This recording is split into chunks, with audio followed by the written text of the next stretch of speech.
It's time for the Rider Dynasty podcast. Let's go!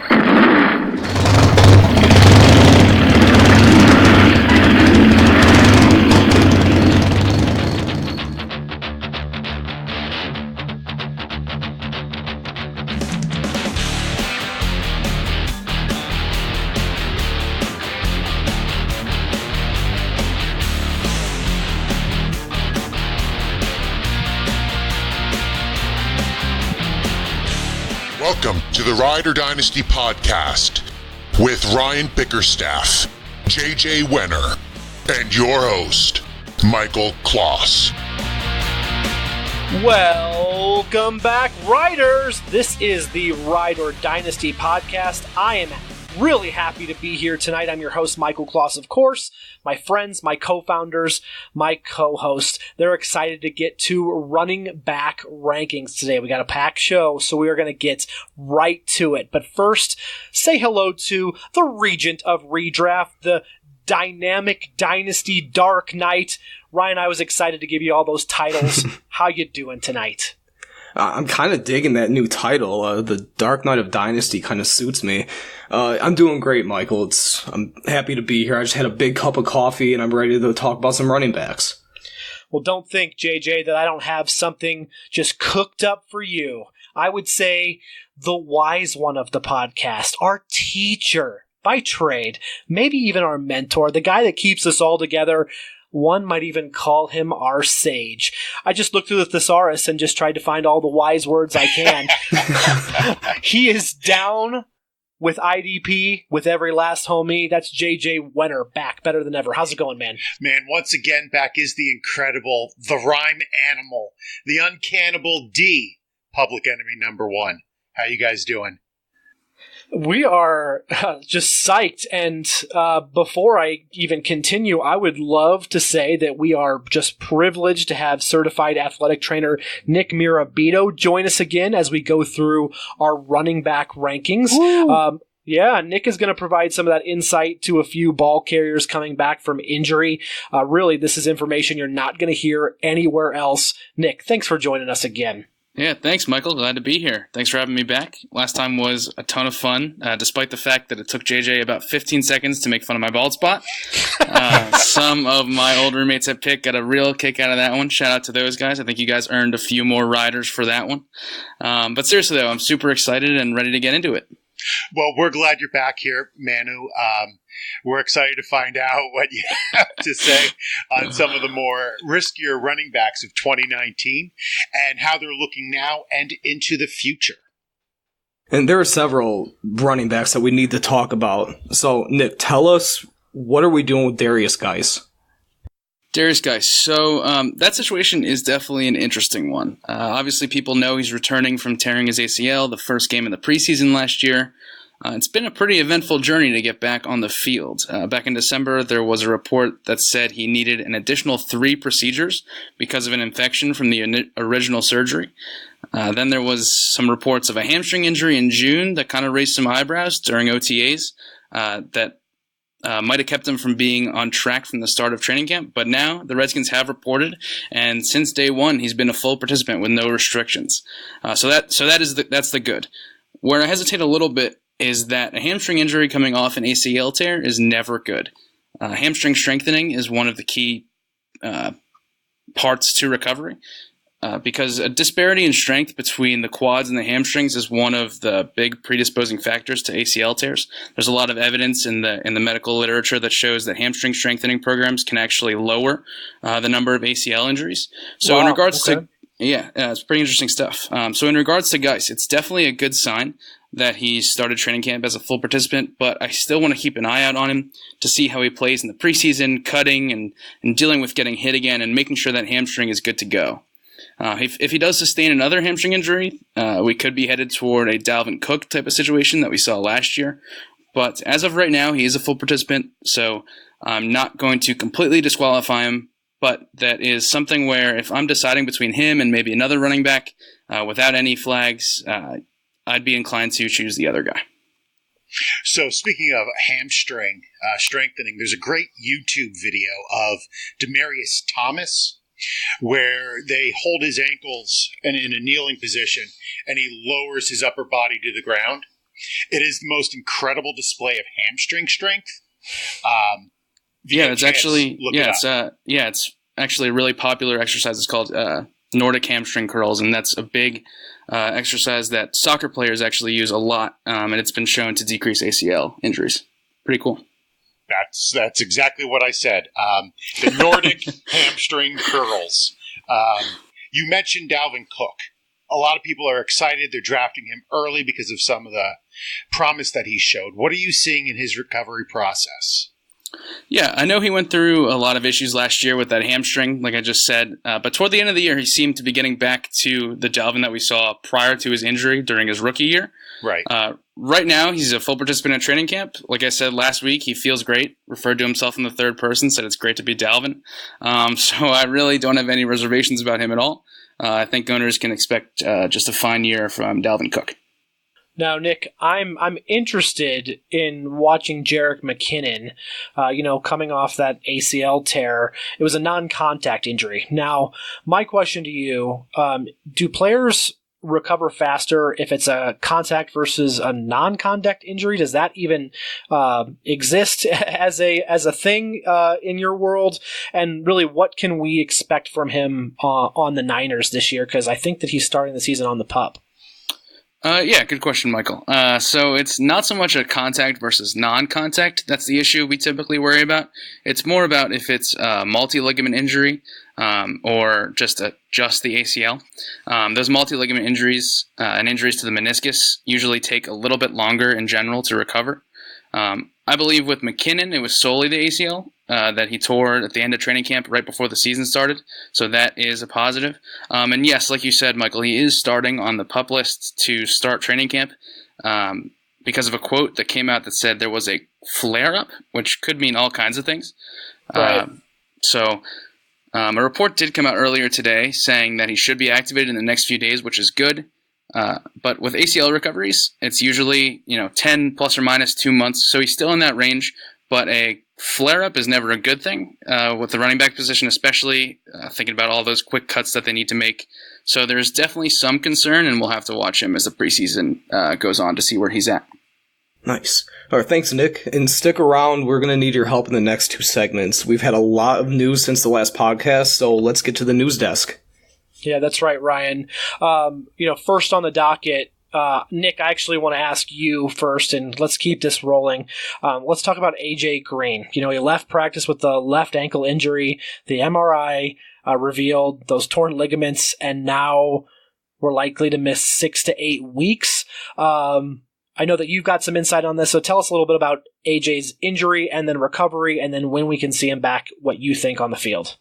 Yeah, so we actually got some updated news on AJ Green today that might affect that 6 to 8 week timetable. He actually underwent surgery to repair that left ankle, those ligaments in that left ankle. And, I was texting you guys over the last couple of days preparing for the show and talking about, the difference between a low ankle sprain and a high ankle sprain and just trying to wrap my head around what was going on. One of the things I said to you was that it was great he wouldn't need surgery, and because that would indicate that it's not any worse than a grade 2 or moderate sprain. Well, turns out he did need surgery, and that definitely pushes the timetable back a little bit. His Bengals head coach Zach Taylor said today, hopefully he misses only a couple of games. The Bengals are keeping pretty quiet on the specifics of this injury, which makes it extremely difficult to analyze exactly what's going on because, like I said, there are big differences between low ankle sprains and high ankle sprains, and coming up with a timetable for return is really difficult when you don't know the specifics. Right now, it seems like if you have AJ Green on your roster, or if you were planning to draft AJ Green, expect him to miss at the very minimum 2 games, most likely more. Like I said, it's hard to come up with a timetable when the team isn't transparent and you don't know the details of the surgery especially, so there's definitely some risk with AJ Green. So do you think this is an injury that could affect him after he gets back? Honestly, I'm not sure because, like I said, we don't have those details that I was talking about. Coming back from a low ankle sprain is vastly different than a high ankle sprain. With a low ankle sprain, you can always tape and give a little more support, whereas that's not the case with a high ankle. It's a pretty fluid situation right now, and we'll just have to wait to see if more information comes out closer to the year. And we're going to keep monitoring that. Tough for him entering the final year of his contract. So let's move on. JJ, this question is coming to you. According to several reports, Trent Taylor for the 49ers and Trey Quinn of the Redskins, they're both getting reps and projected to start in the slot on their respective teams. So that's the news. I'm going to ask you, who do you like better going into the season? Oh, well, Michael, Trey Quinn is a definite buy for me. Jay Gruden straight up said that he is going to be starting in the slot. The depth chart is muddled at best for Washington this year. I wouldn't spend much, but I would definitely throw a chip in on Quinn. Now, I bought a share of Taylor last year, so This is a well-traveled path for me. I'm not really buying it. Shanahan is saying in different quotes how excited he is for Taylor, but he's also saying he's excited about Pettis, about Hurd, about James, about Debo. I think at best, Trent Taylor is going to be the maybe fifth in targets on the team, so I'm not investing anything in Taylor. Good advice. Let's continue on. Theo Riddick was released by the Lions. He made a visit to Denver but left without a deal, kind of looking for a landing spot. I know reportedly it came out that he was considering the Saints. Ryan, looking back at the Lions, who would you say stands to benefit the most from Riddick's departure in Detroit? Yeah, I saw this Riddick cut coming. In terms of those vacated targets that he leaves behind, Danny Amendola is going to be the primary beneficiary, I think. He's a guy Matt Patricia knows well. He'll be a nice scheme fit as Detroit's slot receiver. Hopefully the Amendola experiment goes better than the LeGarrette Blount one from last season. But I'm not really expecting a whole lot of Amendola regardless. I think that the main beneficiary of this move overall is going to be Kerryon Johnson. This shows that Detroit is comfortable and confident in Kerryon's ability to do everything out of the running back position, and they do want to pound the rock this year. And this is just one more player that isn't going to be fighting for carries or targets out of the backfield. I gotcha. And then I'm going to finish up right here with Kalen Ballage seems to be garnering more first-team reps at camp. JJ, fill in the blank for me. Kenyon Drake owners are feeling blank right about now after hearing that news. Kenyon Drake owners are feeling these nuts. Honestly, I don't like to fill in the blanks, but who cares? I mean, Drake was running with the ones today. He was getting good reports. I do not believe in Ballage or his talent, so I'm not worried at all about him. Did I mispronounce his name? Is that not how you pronounce it? I essentially just read it all the time. Ballage? I don't think is that how you say it? I think it's Ballage. Yeah, Ballage, I think is right. All right. Let's do a couple quick hits. Damian Williams left camp with a hammy issue. He's day-to-day. Nick, any insight for Damian there? Yeah, just really quick with Damian Williams. I know you love him, Michael. It's still too early to see how bad this injury is.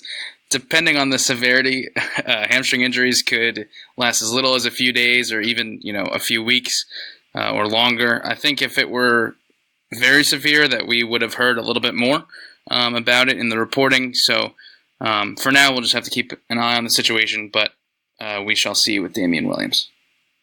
Okay. I've seen just kind of, especially with some alerts that have come through, Jamison Crowder's got an injured foot, but should be back on the field soon. Ryan, you told me about this one. Robert Griffin III broke his thumb. Just can't catch a break. He's cursed. He broke his thumb following through on a pass. He smacked it on a defender's helmet. Like, only RG3. And then Dante Moncrief right now dealing with some finger issues. We'll update that if it comes back to be super important. But now we are here and we've arrived at the main segment. Ryan, tell our listeners how we're going to attack these running back rankings.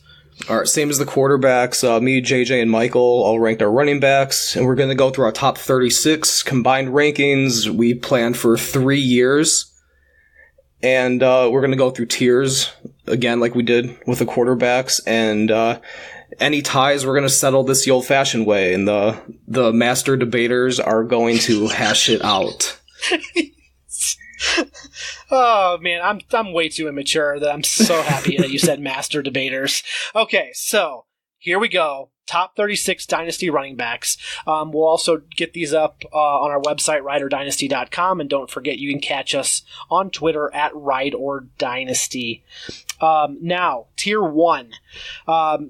We really don't need to kind of get into these, but if there's anything, JJ, would you like to just run down our Tier 1, our top 4, what we were thinking? Absolutely. Tier 1 are what everybody has in every ranking. Saquon Barkley is number 1. We have Christian McCaffrey at number 2. Alvin Kamara is number 3. And Zeke is coming in at number 4.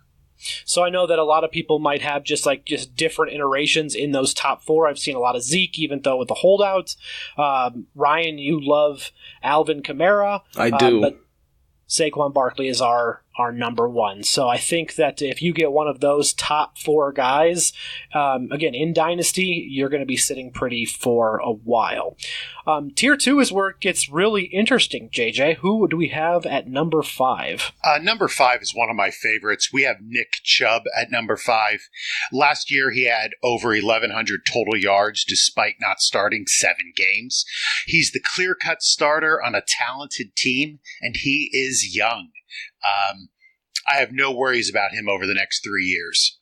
Who do we have at number 6? Oh, coming in at number 6, we have Joe Mixon, and he comes in with a composite score of 7.3. Mixon finished as a running back 9 last season despite missing 2 games, and there's no reason to believe he'll regress from this. In fact, I think he can still improve. So I believe he's going to build on what he did last year, and he comes in as my number 5 back, actually, in my personal rankings. Okay, so Nick Chubb was number 5 in our consensus. Joe Mixon coming in at number 6. We did this last week with the quarterbacks, is whenever we get a tie, as Ryan and JJ mentioned, that we're going to just hash it out a little bit, right? So we have the tie at number 7 and number 8.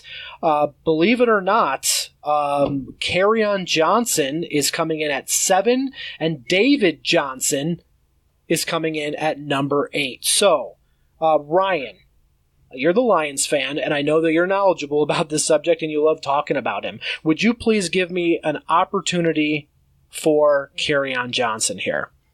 Oh, the opportunity for Kerryon Johnson is easy. He's a game-changing running back, and Detroit wants to run the ball. They're going to just feed Kerryon Johnson the ball. And, he averaged 5.4 yards per carry last year. He's going to have a huge season. And then what do you think holds him back, if anything? Now, the obstacle is it's a pretty big one. Kerryon Johnson, he got hurt last year as a rookie, and he's been dealing with injuries ever since high school. So the big question is, can Kerryon Johnson stay healthy for the whole season? And if he can, I have him as a top 10 running back. He could finish in the top 5 if he can just stay healthy all 16 games. I don't know that I've seen Kerryon be as high as we have him. Now, JJ, can you turn around and talk about, or at least give me an opportunity, an obstacle to break this tie with David Johnson? Absolutely.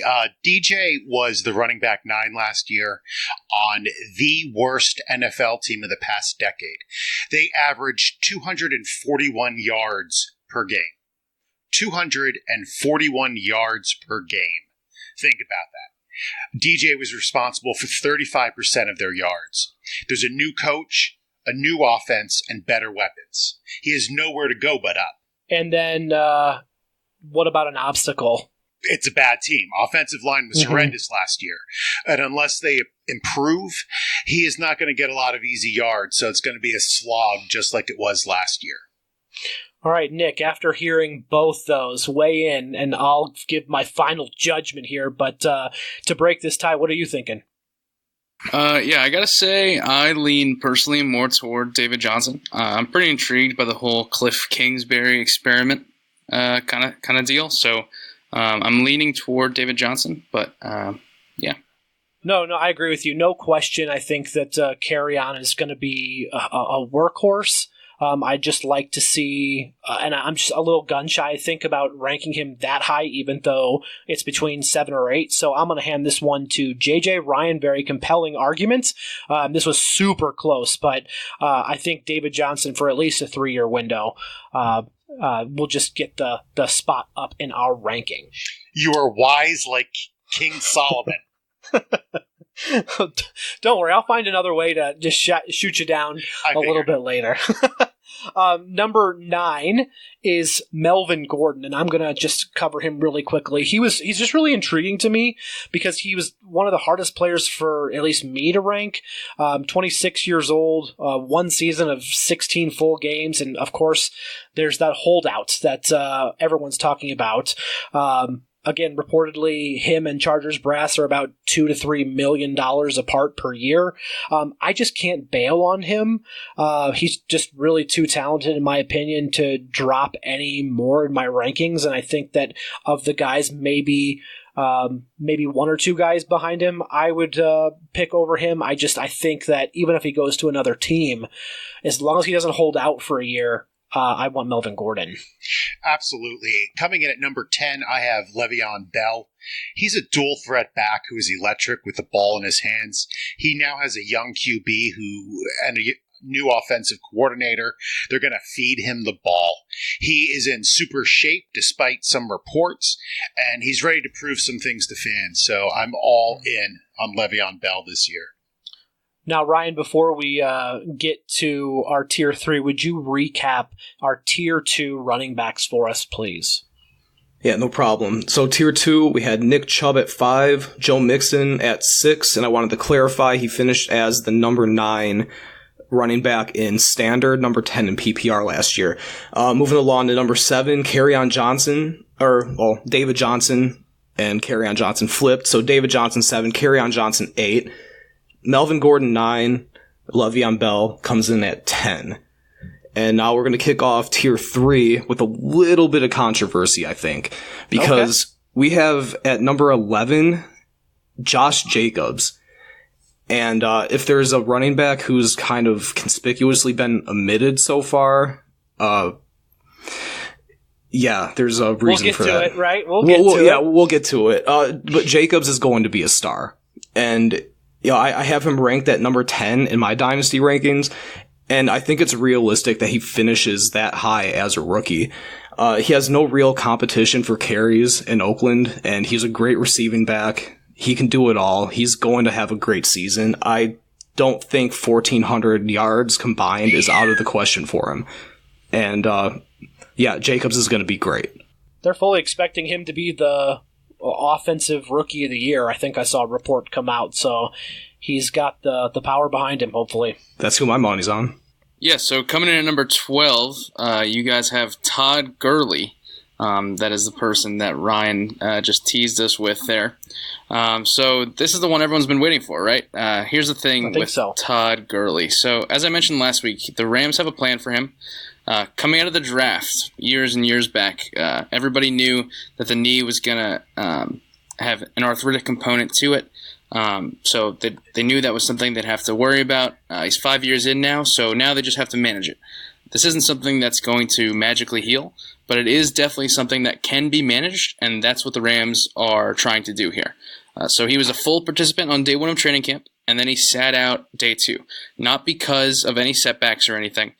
It was part of their plan all along. So like I said last podcast, the Rams are going to manage his workload the entire year. That means no preseason. There will be times he doesn't practice, but he's Todd Gurley, so he doesn't really have to worry about that stuff, right? And when push comes to shove, when the Rams get in the red zone, guess who's going to get the ball? Todd Gurley, right? So yes, I think it's unrealistic to think that he can duplicate last year's production, but I don't see a massive drop-off that takes him out of the top 10 running backs. And personally, I would have him in front of Josh Jacobs. Todd freaking Gurley there. Let's really quickly explain how we got to that ranking. Ryan, you had him at 12. I had him ranked at 9. And JJ, you were a little gun-shy about him, putting him at 16, huh? Yeah, I'm not sure about the 3-year window. I That don't makes know sense. how long he's going to play for.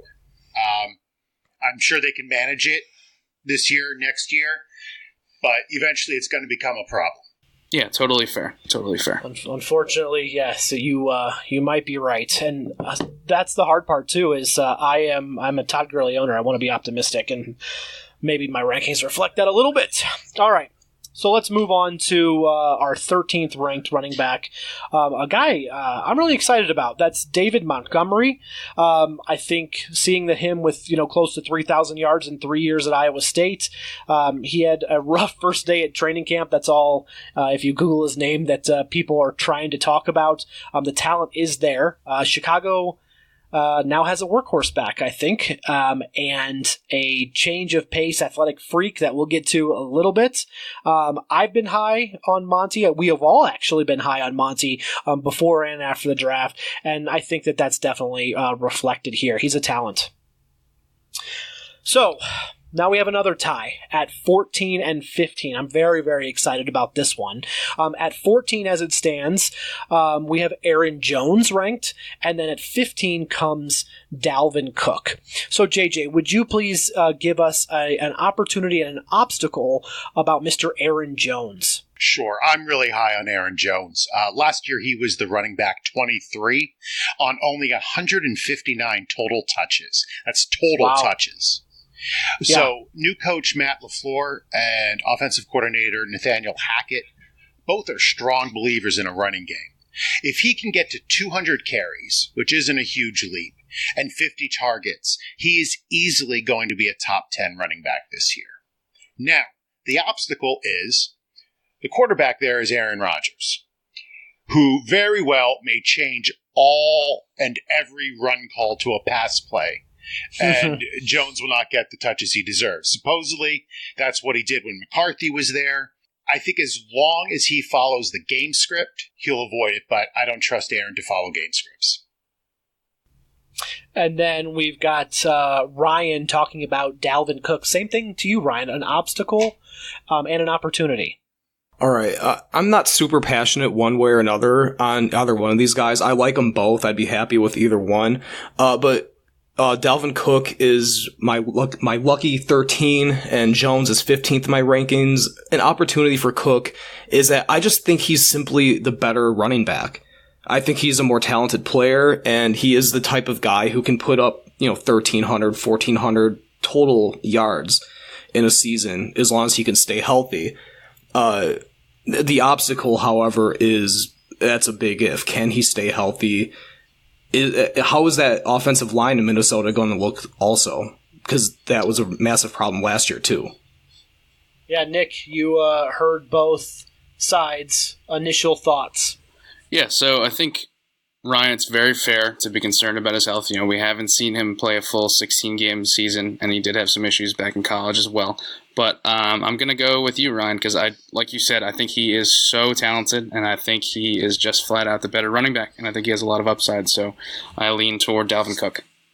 Yeah, I'll agree with that. I think Dalvin Cook is the better player. He's got the opportunity, but JJ's point too of just getting Aaron Jones to a manageable touch number is also pretty scary. Better player is Dalvin Cook. It'll be interesting to see how that one shakes out. Absolutely. So that's the end of our tier 3.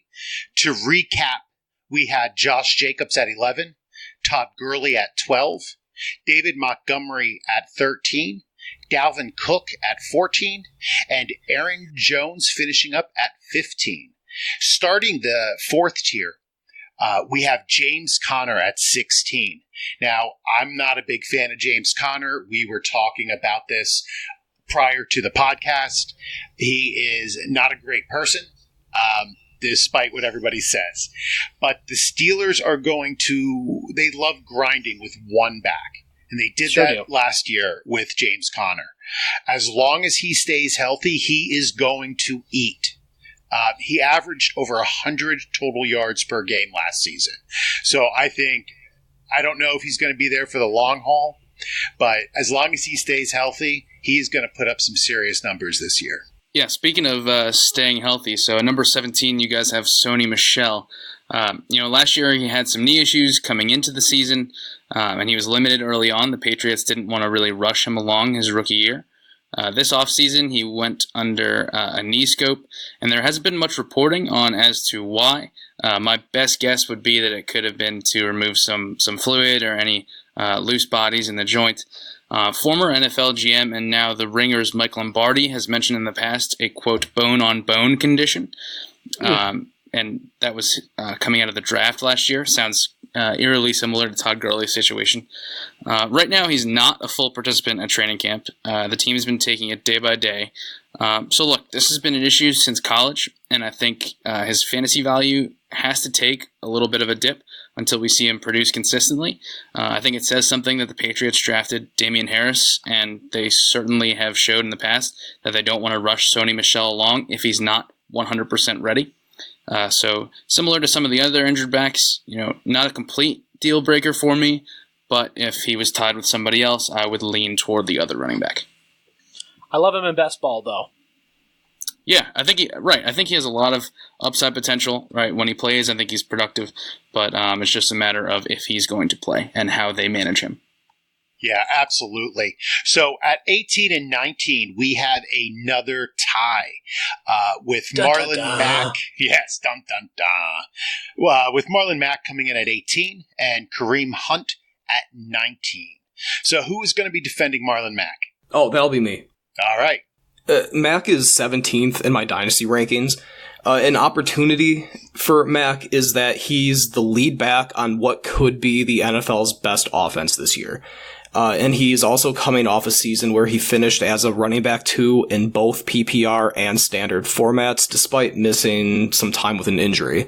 The obstacle, however, is more about the long term than it is this year. I'm wondering if Indianapolis is going to stick with him for the next 3 years, or if they're going to try replacing him in perhaps next year's draft or the one after. So I like Marlon Mack a lot this year, but long term, I'm not so sure. All right, Nick. Yeah, so Kareem Hunt, opportunity. He's super talented, right? We've seen he's proven at the NFL level that he can be a 3-down back. He was extremely dangerous with the Kansas City Chiefs. The obstacle is his situation that he's currently in, right? So right now he sits behind Nick Chubb. He's about to face an 8-game suspension. Plus, we have no idea if he's going to be on the Browns next year or what team he's going to be on. So it's hard to really move him up the rankings when you don't know what his situation is going to be. But, so much talent, so we'll have to see. All right, Michael, do you have anything to add? Yeah, it's silly that we're ranking him as a running back when I'm pretty sure he's a kicker, right? That's well done. That's well done, Michael. Oh, man. Yeah. I was like, here's the line, and I just repeatedly cross it. I tend to swing Marlon Mack. I think that when the Colts drafted him, I don't know that they knew what they were getting, and he just turned into, an every down player. So, Kareem Hunt's got the talent. I just don't know what to expect of him in that offense yet, but that's why he's in our top 20. Yeah, I have to, really think about this. I'm deliberating on what everybody said, and Kareem Hunt is a scumbag, and he will be number 19, and Marlon Mack will get the nod at 18. Okay. All right. At number 20 is Darrell Henderson. Is it Darrell Henderson or Darrell Henderson? I've always said Darrell. I think it's I've been saying Darrell. Okay. We're calling him Darrell. Okay. Darrell Henderson. I think he's French. I'm going to go with Darrell Henderson. We have him at 20. Worst case scenario, Henderson is the 3rd down satellite back on a stacked team. Think James White, but a better runner. Best case scenario, he's taking carries away from Todd Gurley on the best rushing attack in the league. So, Darrell Henderson is an easy pick at number 20. All right, coming in at 21 then is Derrick Henry. The news of his walking boot isn't good, but I still have him ranked at 16th in my personal rankings. and I'm not moving him. I believe in Henry. He was being misused in the first half of last year, and once the coaching staff finally figured out how to best deploy Henry, he got his confidence back, and he showed out as one of the league's best runners in the second half, and that's going to carry over to this season because he is playing to get paid. I'm predicting a big year out of Henry. Yeah, for a few days there, it was up in the air what was wrong with Derrick Henry. And today, Adam Schefter reported that it was, quote, a minor calf strain that should keep him out a few weeks, and that the team has shown no concern, and that they're just being cautious. Even though it seems that the medical staff isn't too worried about Henry, a soft tissue injury like this can tend to linger, which is why he was seen in the walking boot in the first place. I'm of the opinion that Derrick Henry isn't very good anyway. Sorry, Ryan, but so this definitely doesn't help his case in my eyes. Well said. Yeah, I just have trouble rostering him. I can't depend on him at all. I've just seen too many people, friends and foes, have him on their team, and he's a league loser with his dependability. Sorry, let me follow up there. At number 22 is Mark Ingram. Ingram's 29 years old, but I think, in my estimation here, and his place in this offense, that he's got, 2 to 3 years of just massive productivity. I think this year he's the feature back. He saw his carries drop last year, with the suspension and then the rise of Kamara. Gus Edwards will be there. The Ravens, as we know, or at least as we think, are going to be run heavy, and I like the fact that Ingram's still really not been overused, and he's also a great pass blocker, so he's earned his spot on the field, at least for first and second down. He's going to be a bruiser on that team, and I'm confident in his skill set. How about number 23, Ryan?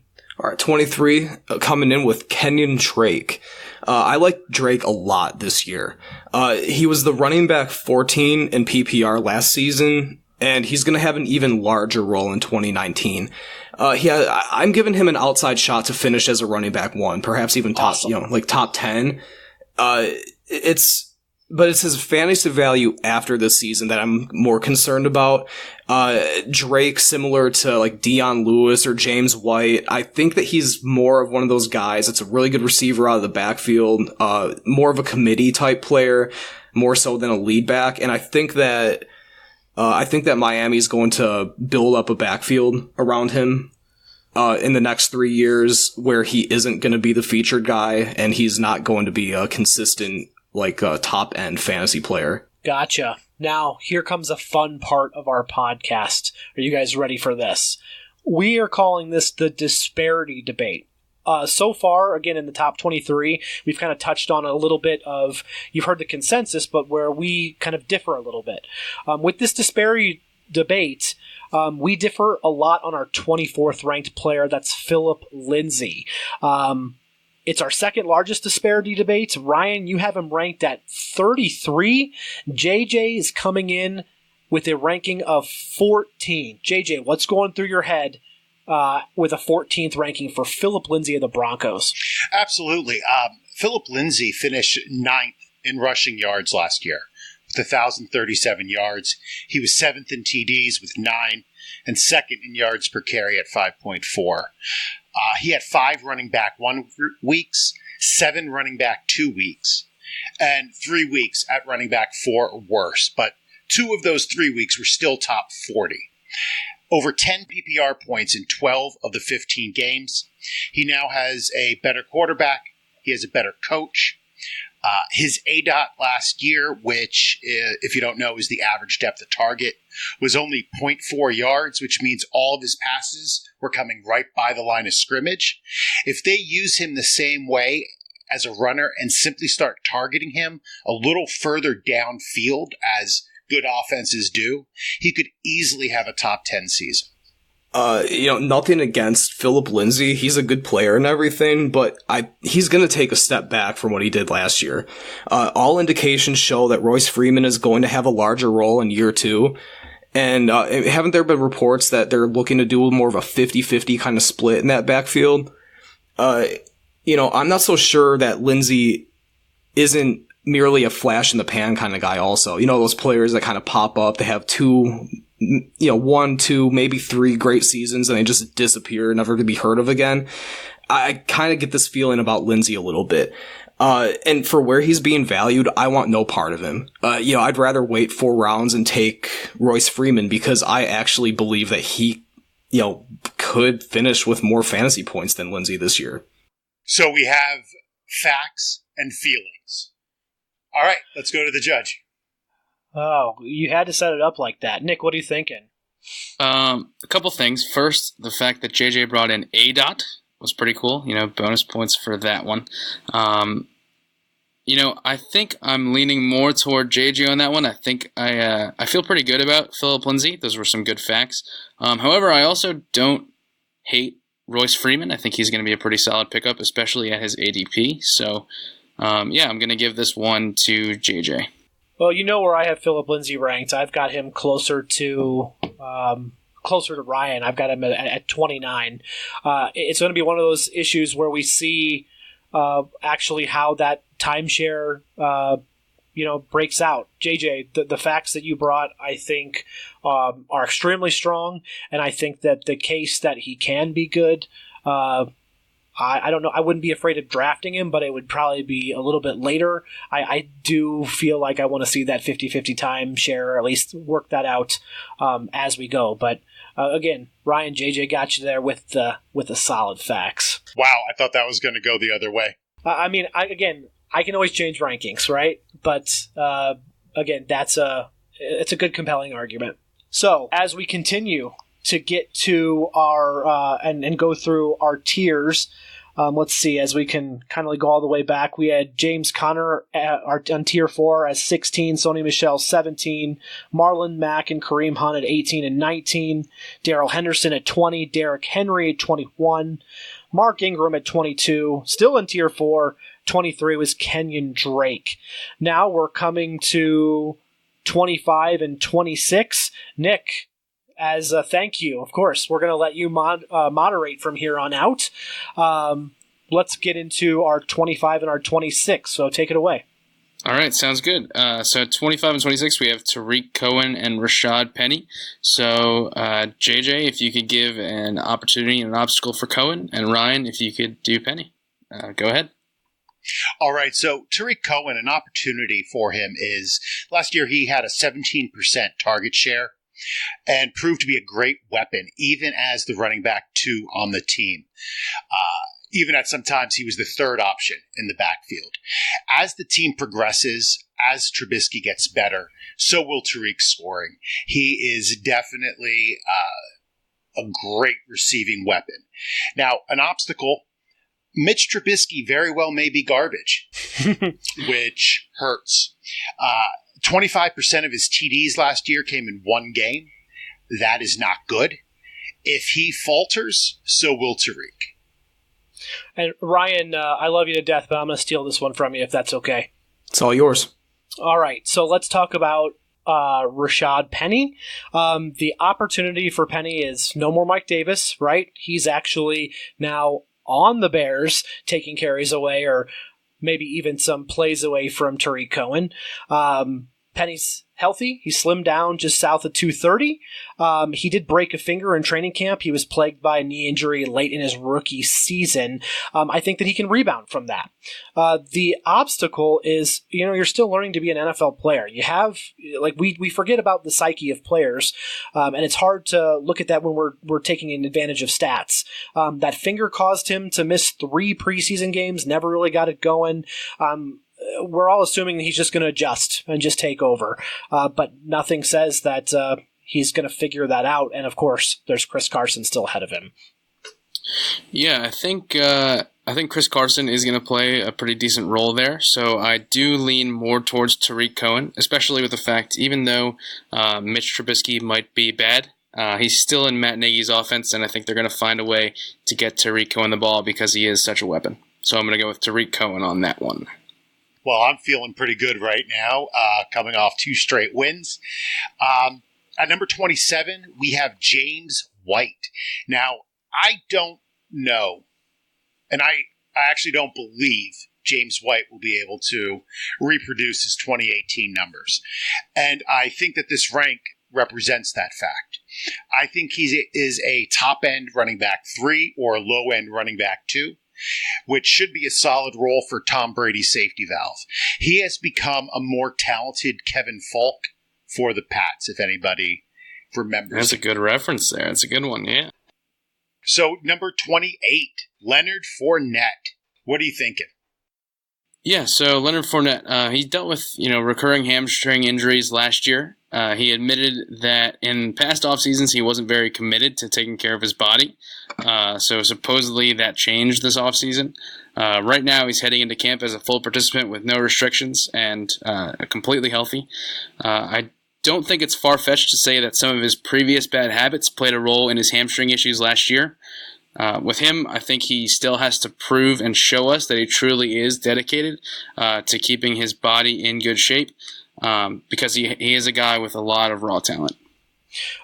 Before we keep moving, Ryan, I think Leonard Fournette's one of those where, I think that we like so many players that's ahead that we get down to a certain player and all of a sudden it's like, holy crap, how do we have Leonard Fournette, this low? Because he could, or let me ask you, do you think that he could still be a top 10 back?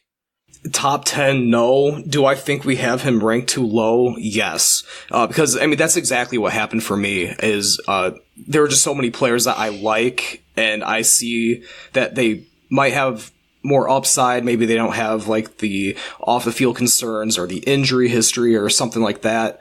Top 10, no, but I think we might be a little too low on him. Running back 2, I think, is very possible for Fournette. So, now we're looking at number 29 as we keep on going. We're debating 2 other players, Ryan. 29 is actually another disparity debate. We have Miles Sanders, the rookie out of Penn State. Michael, you have him at 20 in your Dynasty rankings, and JJ has him all the way down at 40. Good Lord, 20? Do I really? Yeah. This is a pretty big disparity. I'm standing by it. It's our largest disparity. Let's start off with, I think it's hard to look past this year, right? I will say that Sanders will be the starting tailback in Philadelphia at 2020 and probably near the middle of the end of this season. It's an audition for this crowded backfield. I absolutely expect big things from him, but I've been consistent. I said he was a top 5 rookie pick. It turns out, I think in most circles that he was. I like his talent, and I'm going to stay consistent there. Yeah, can't argue with that, but Miles Sanders has ball security issues. He fumbled 10 times at Penn State on only 276 carries. In fact, he had 10 fumbles and only 12 touchdowns in his career at Penn State. So there's a crowded backfield. The coach right now is saying that he might get 8 to 10 touches a game. I can't see him doing anything really this year. So that would leave him 2 years on a 3-year ranking. So no thank you. Nothing to say he can't fix it. He's not David Wilson, We hope. I hope. I want to agree with Michael here, but JJ just came with some... Wait, he came with, hey, he fumbled a lot in his last year. That's kind of a problem. When you have 10 fumbles in college, the guys in the NFL, they hit harder, they go for the strip more often. He needs to get those ball security issues under control. Yeah, I guess it just really sucks that Philadelphia has no coaches whatsoever that can't coach and help him out with that thing. It's just a damn shame. I'm gonna cop out and just be Switzerland on this one. Good. Way to bully him, Michael. Way to bully him. Hey, I saw that you were about to win and I had to pull out all the stops. I have to say, if I'm going to cut in here, I think even as the resident Eagles fan, I have to agree with JJ. I don't think this is the year for Miles Sanders. I think it's next year and beyond, and just with that alone, I'm going to have to lean with JJ there. Sorry, Michael. We still all know keeping him who at 20. won. Still keeping him at 20. Still keeping him at 20 for at least 2.5 years. You didn't Dynasty even rankings. know you had him at 20. You were shocked when you just found that out. Get out How of here. dare you, JJ? I have my rankings right in front of me. I was surprised that I did rank him that high, but again, sticking with it. Now, before I get chastised any longer, let's move to our 30th ranked player. That's Devonta Freeman.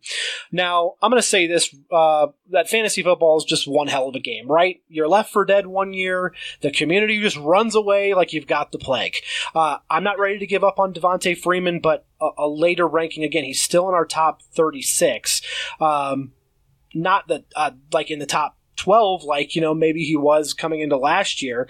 Missed 16 games, most of them last year in his last 2 seasons.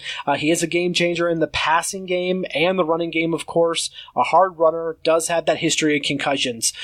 Depending on where you're getting him, if you're in a startup this year, or if you own him, I'm more talking about the people that are drafting him or looking at him now. He's your RB2 or RB3 anyway. So, I would say unless you're pairing him with Gurley, I don't mind the risk there. Let's see. That actually wraps up. Oh, wow. That was a long tier 4, wasn't it? Good Lord. Those guys were all crowded together. Yeah. That was all the way back. I kind of did a little bit of a recap here starting at James Conner. So that was James Conner at 16, Sony Michel at 17, Marlon Mack and Kareem Hunt 18 and 19. We had Darrell Henderson at 20, Derrick Henry at 21, Mark Ingram at 22, Kenyon Drake at 23, Phillip Lindsay was our disparity talk at 24. We're looking at Tariq Cohen at 25 and Rashad Penny at 26. James White 27, Leonard Fournette at 28. We've got Miles Sanders at 29, and let me catch my breath and put Devonta Freeman at our 30 spot. So we're looking into tier 5, and Ryan's going to kick that one off with our 31st ranked running back. All right, kicking off tier 5 with Damian Harris from New England. He comes in, he's my number 36 running back.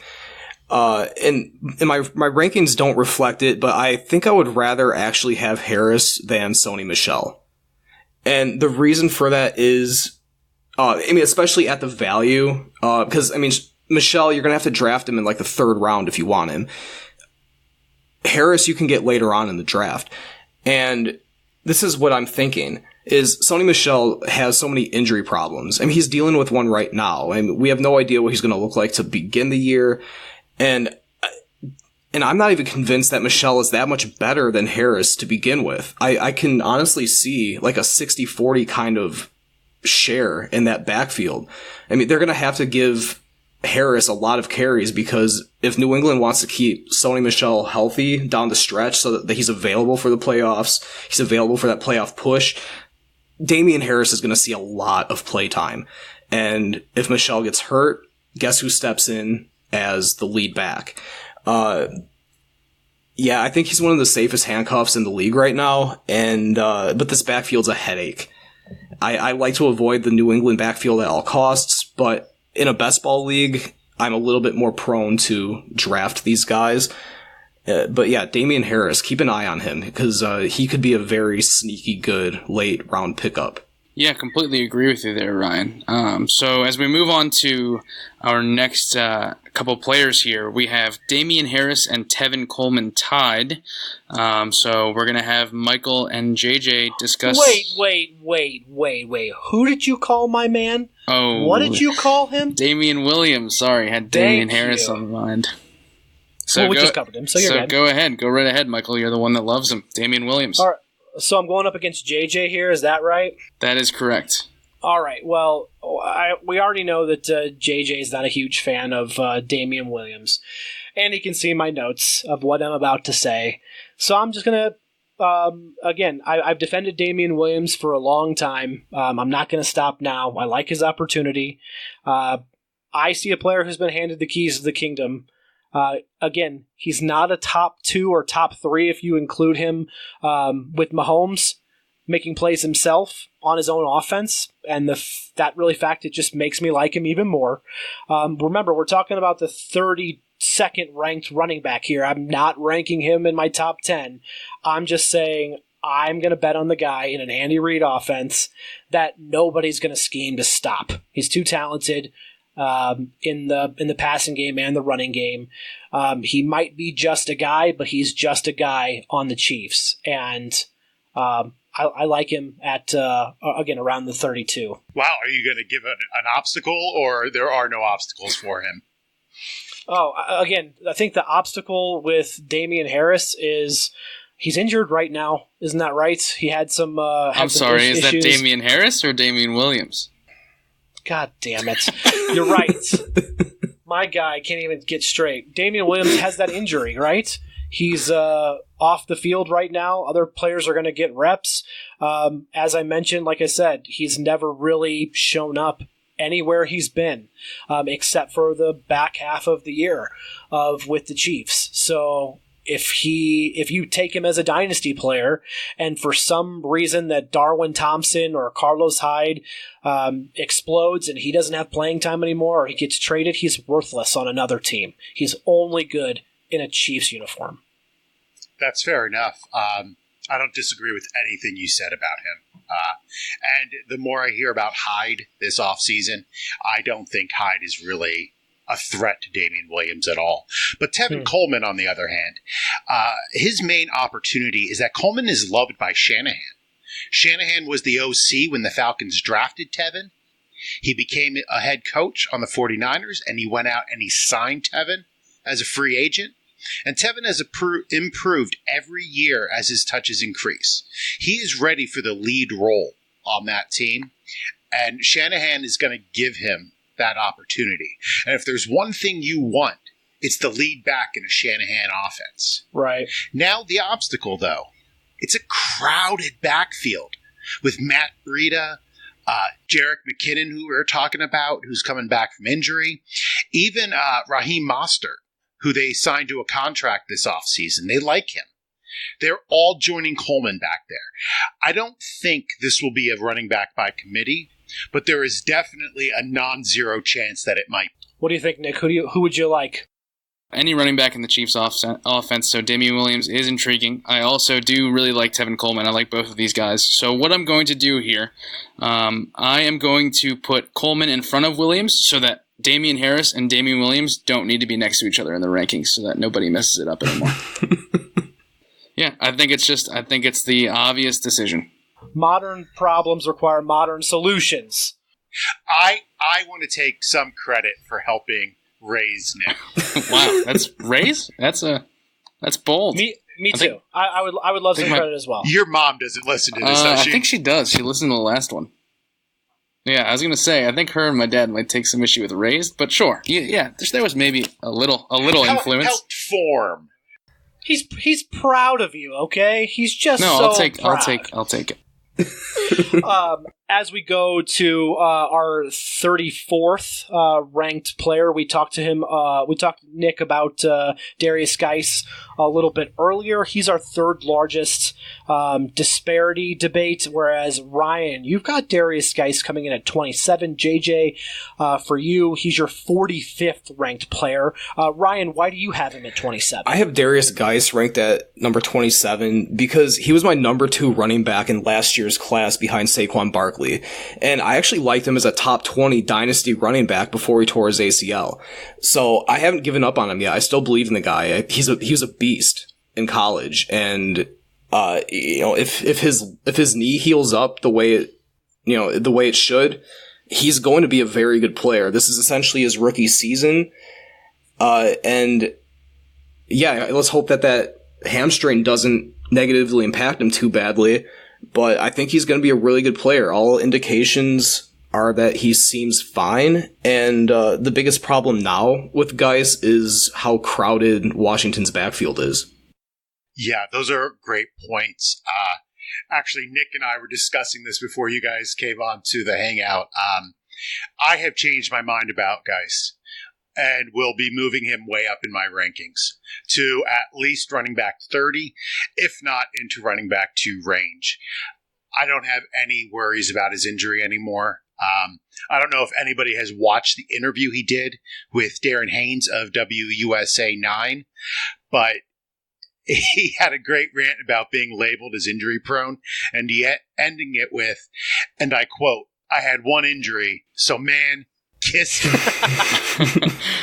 Yeah, no, great video for sure. Great video for sure. But I'm going to say Ryan wins because that was the most obvious white flag waving thing I've ever seen. So Ryan clearly wins. JJ surrendered there. I did. Looking at 35, we've got Royce Freeman, Ryan. Royce Freeman. Actually, isn't this a tie? This is a three-way tie, I think. This is a tie. Oh, it's a three-way tie. Well, let's get to it right here. Royce Freeman, Chris Carson, and Ronald Jones. So we even said we were going to do our top 36. We're getting 35, 36, and 37. Like I said, Royce Freeman, Chris Carson, and Ronald Jones. Ryan, if you wouldn't mind starting us off with Royce Freeman. All right. I'm going to start off with an opportunity on Freeman. I have him listed as my number 32 running back, which is one ahead of Phillip Lindsay. I think that there's a very good chance. I said earlier that there's a very good chance he finishes with more fantasy points than Lindsay. And it's going to be a fairly even split between the two. Like I said, at the value where you can get these guys, give me Royce Freeman over Lindsay. It's not even a question. Just because of draft position, you mean? Just because of draft position. Okay. I think as far as talent goes, they're about equal. But as far as draft position, give me Royce Freeman all day. Nick, what do you have on Ronald Jones? Yeah, as far as an opportunity, I think he has a lot of upside from a raw talent perspective. And he now has a coach that I think will know how to better utilize him. He had Dirk Cutter before, and he isn't exactly known to produce big-time running backs in his offenses. In Atlanta, Freeman and Coleman exploded after Cutter left, so I think he's going to do well there with Bruce Arians. Obstacle, he still hasn't proven anything in the NFL yet, and Peyton Barber is still there. I don't think Peyton Barber's any good, but he is still there and could still take some carries away. All right, and for Chris Carson, his opportunity, Pro Football Focus has him rated at an 84.3 based on his play last year, which is more than 20 points higher than Freeman or Jones or even his backfield mate Penny. So I ask you the question, do you want production or potential, right? Production or potential. What he did was put up 1,300 yards and 9 TDs on 267 touches. Freeman, Jones, and Penny put up 1,200 yards and 8 TDs on 362 touches. I take production over potential. His main obstacle is Rashad Penny and possibly a vanilla offensive scheme by my offensive nemesis, Brian Schottenheimer. Not a fan of running the ball, are you? I'm not a fan of nepotism and Brian Schottenheimer. Well said. Our Tier 5 running backs, we had 31, Damian Harris. 32 was Tevin Coleman. 33 was Damian Williams. Darius Geis is 34, but very well, as a spur of the moment, we might be moving him up here with JJ's help. And then I think we're looking at 36 Chris Carson, or 35 Chris Carson, 36 Royce Freeman, and 37 Ronald Jones. Does that meet with everybody and make everybody happy here? Wait, did I win another one? You win the whole thing, man. You just Yes. win. You're just a winner. You won tonight's podcast, JJ. Congratulations. Well done, JJ. You want to take a victory lap? Do you want to thank all the people out there?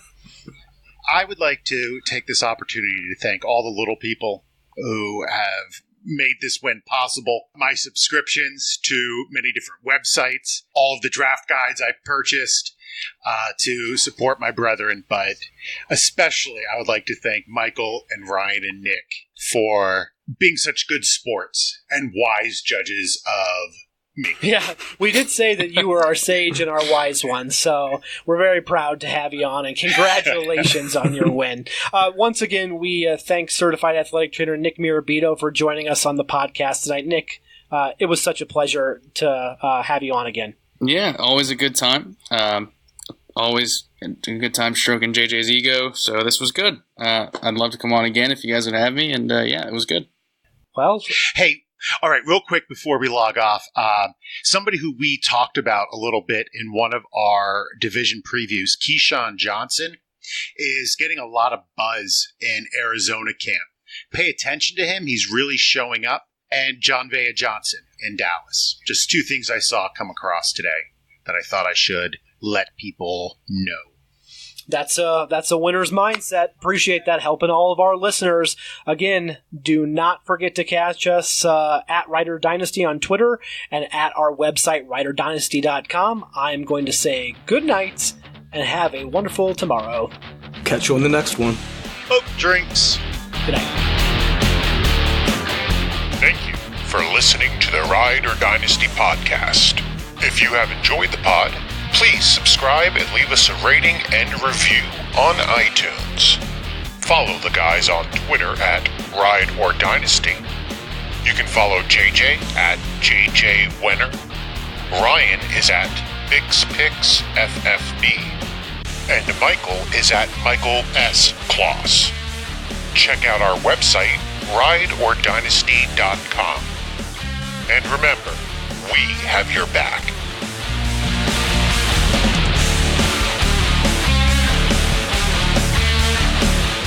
Your reputation far exceeds your skills, mammy.